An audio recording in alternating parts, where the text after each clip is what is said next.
Discuss कर रहे हैं। तो श्रोडिंगर वेव इक्वेशन क्या है आपका भाई? बिल्कुल है। यहाँ से हम इसको कह सकते हैं कि यहाँ श्रोडिंगर समीकरण के जो अपन सॉल्यूशन की यहाँ बात करने जा रहे हैं। अब श्रोडिंगर समीकरण का आपका सॉल्यूशन क्या रहेगा उसको देख लेते हैं। तो काल अनाश्रित श्रोडिंगर समीकरण और स्थायी अवस्था हल। अपन यहाँ बात कर रहे हैं काल अनाश्रित श्रोडिंगर समीकरण जो टाइम इंडिपेंडेंट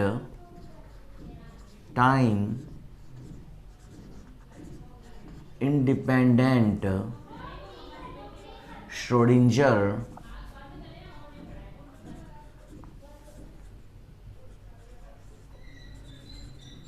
इक्वेशन इसकी हम बात कर रहे हैं। और यहाँ पर हम इसकी जो है स्टेशनरी स्टेट सॉल्यूशन अपन इसका देख रहे हैं। इसका हम यहाँ निकालने जा रहे हैं स्टेशनरी स्टेट सॉल्यूशन।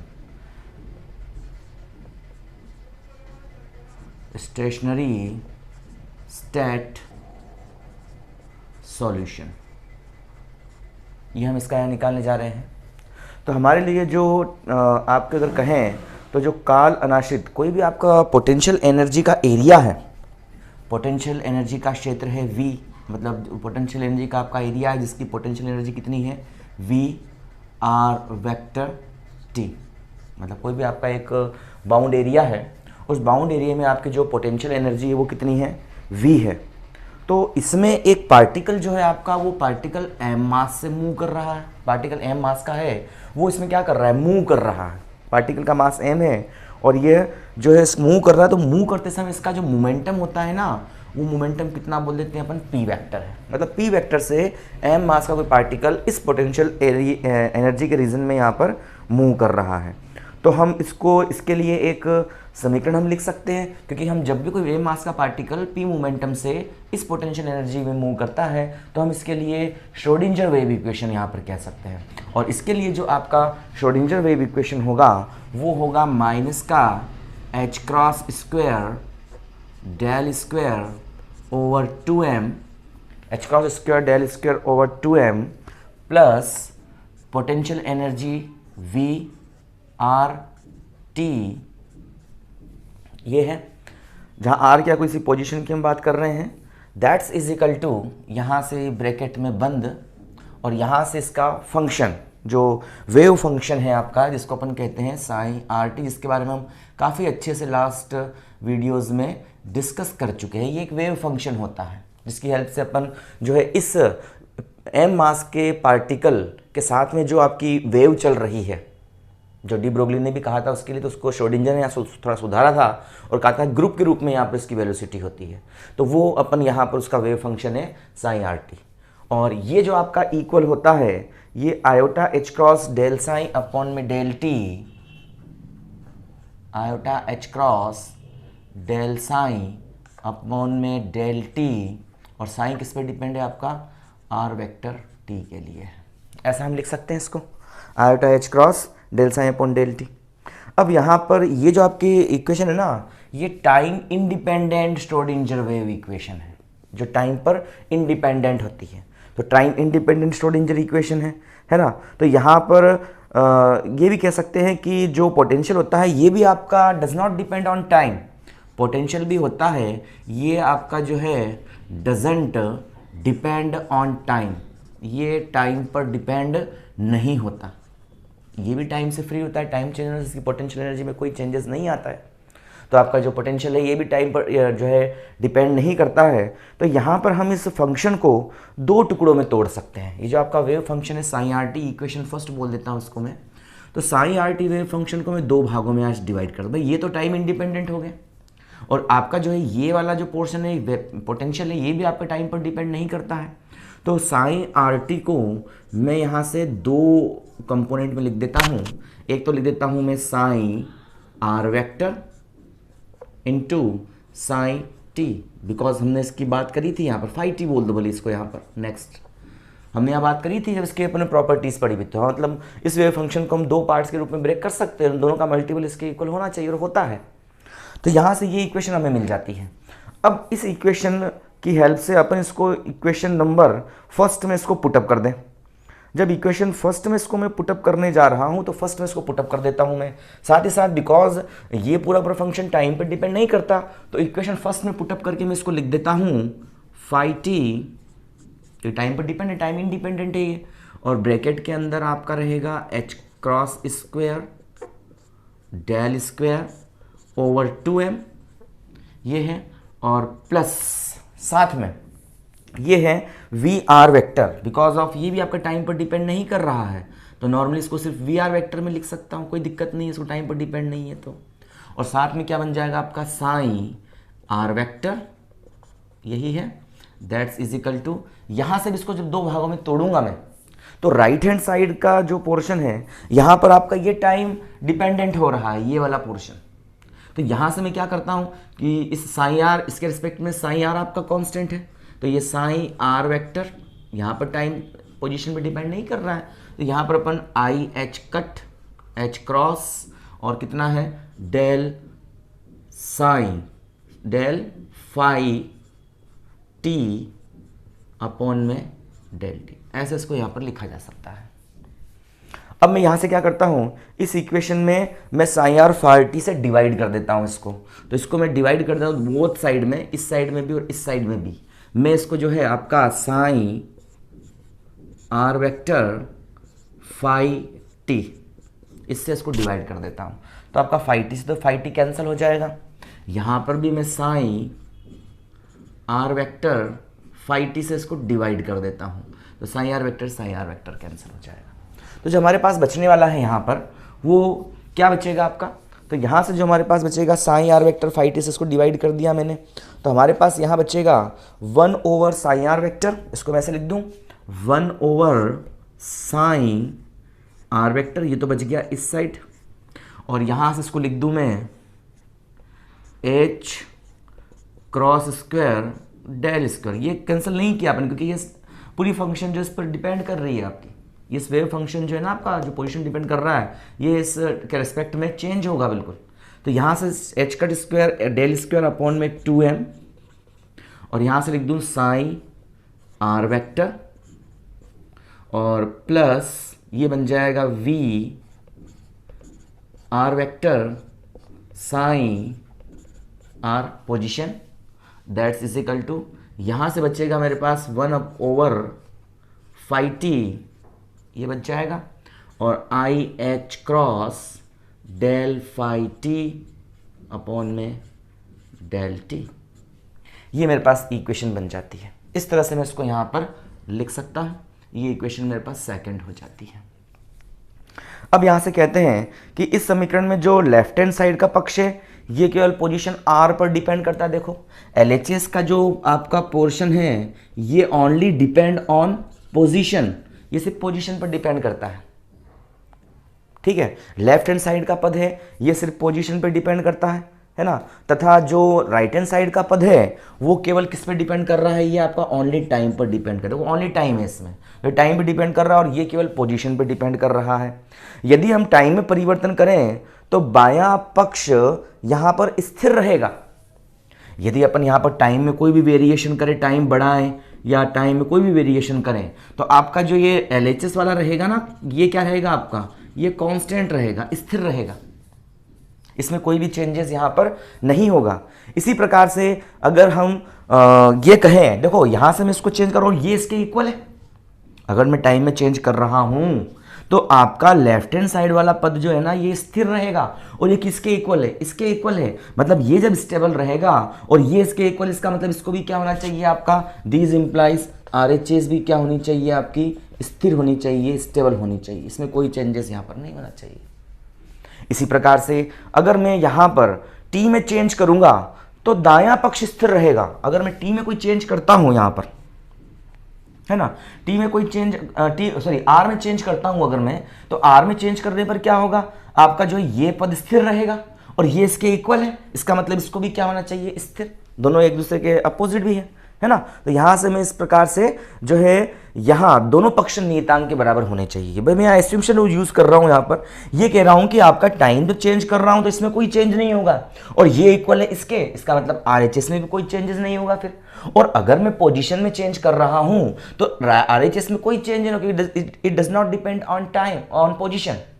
तो पोजीशन में चेंज कर रहा हूं तो ये स्टेबल हो रहा है आपका, स्थिर हो रहा है, इसका मतलब, और ये किसके इक्वल, इसके इक्वल, इसका मतलब LHS में भी कोई चेंज नहीं होना चाहिए। इसका मतलब ये है कि मैं इन दोनों को ही क्या कर सकता हूं, अलग अलग मैं किसी कांस्टेंट क्वांटिटी के इक्वल लिख सकता हूं। तो ये जो आपका 1/5t है ना, 1/5t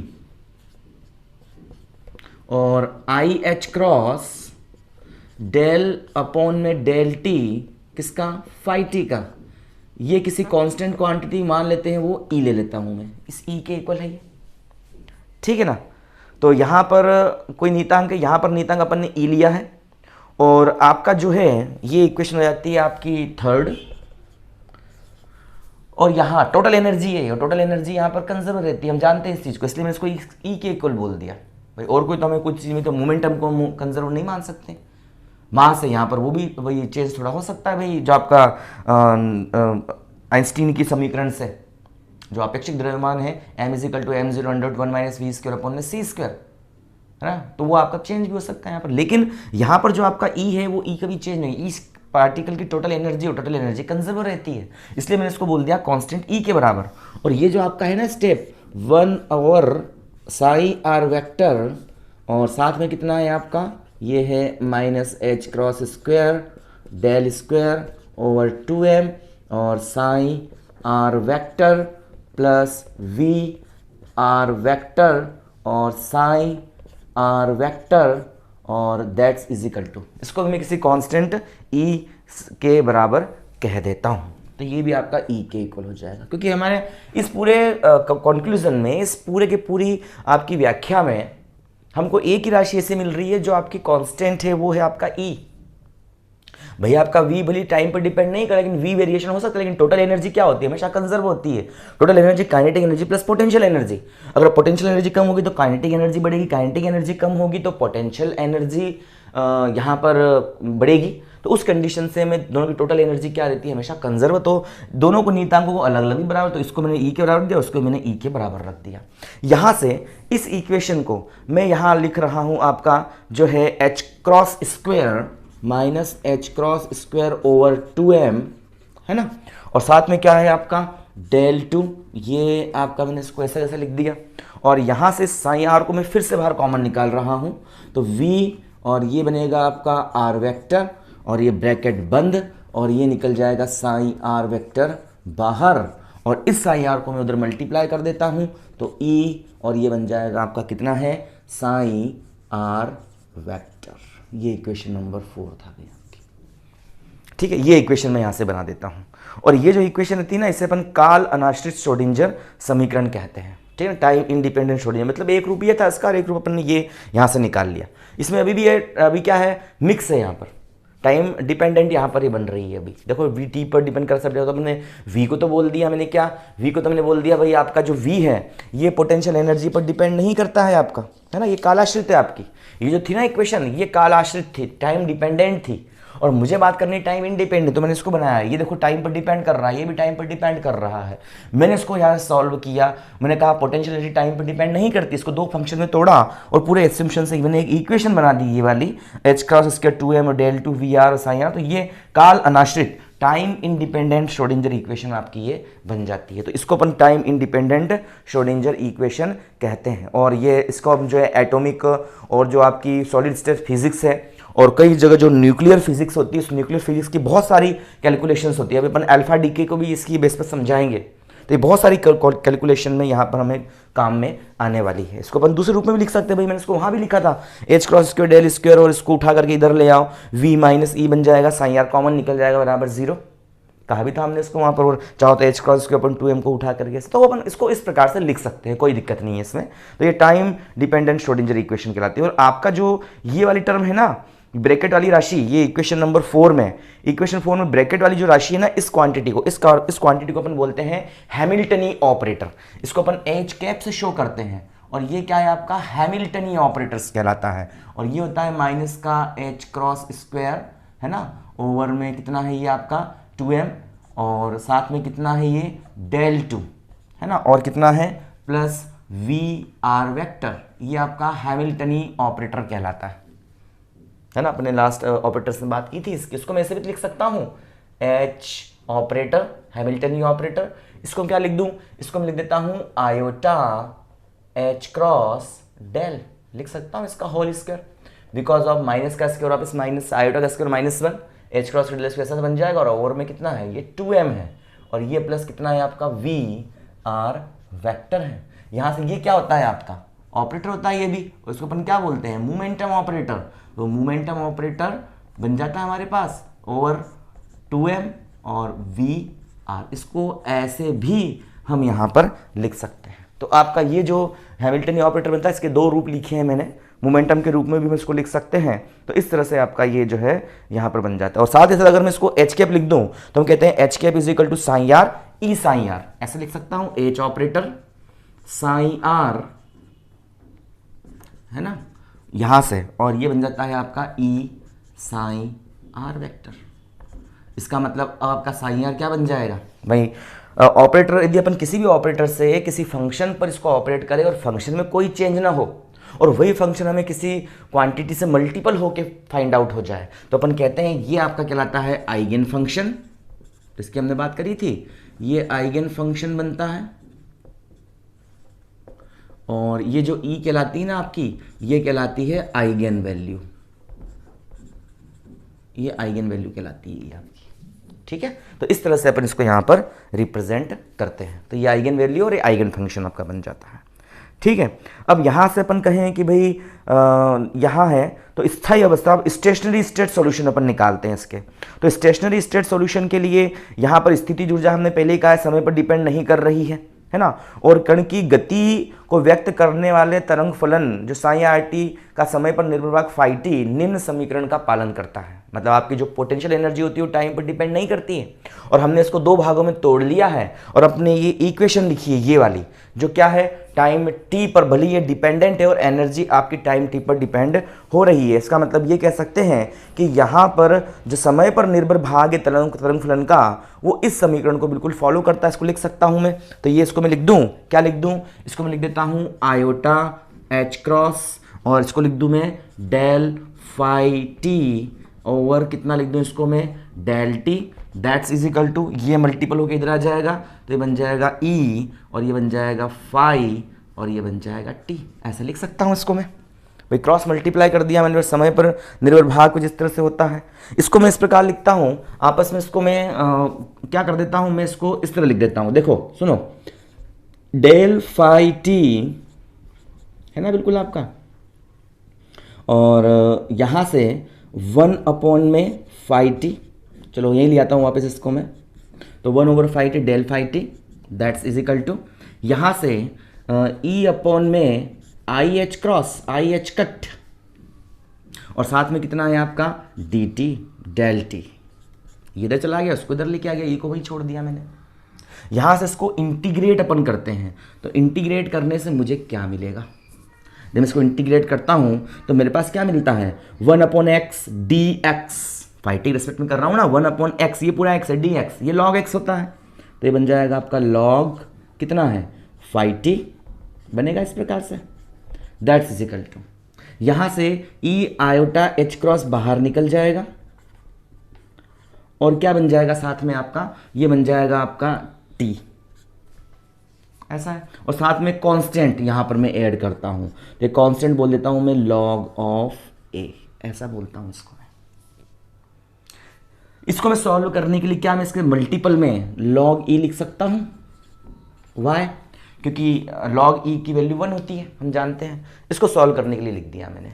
तो अब क्या बनेगा आपका log फाई टी है आपका, तो log फाई टी, ठीक है, और क्या हो जाएगा m log n, तो log m की पावर n, मतलब क्या बन जाएगा आपका, ये बन जाएगा ई T over iota H cross, यही तो होगा, ई T over iota H cross बन जाएगा आपका ये, तो ई टी अपॉन में आयोटा एच क्रॉस। साथ ही साथ यहाँ पर जो है ये ध्यान रखना है हमें कि यहाँ जो है अपन इसको मैंने इसको इस प्रकार लिखा है और ये वाली टर्म मैंने लिखी है इसके अंदर, उस तरह से मैंने इसको लिखा है। तो यहाँ पर हम इसको लिख सकते हैं माइनस आयोटा ई अपॉन में एच क्रॉस लिख सकता हूँ इसको मैं। भाई इस आयोटा को उठा करके अगर मैं आयोटा से मल्टीप्लाई आयोटा से डिवाइड कर दूँ तो ऊपर तो आयोटा चला जाएगा आपका और ये नीचे से आयोटा हट जाएगा, ऊपर minus iota E T upon में एच क्रॉस। नहीं हो रहा है क्या?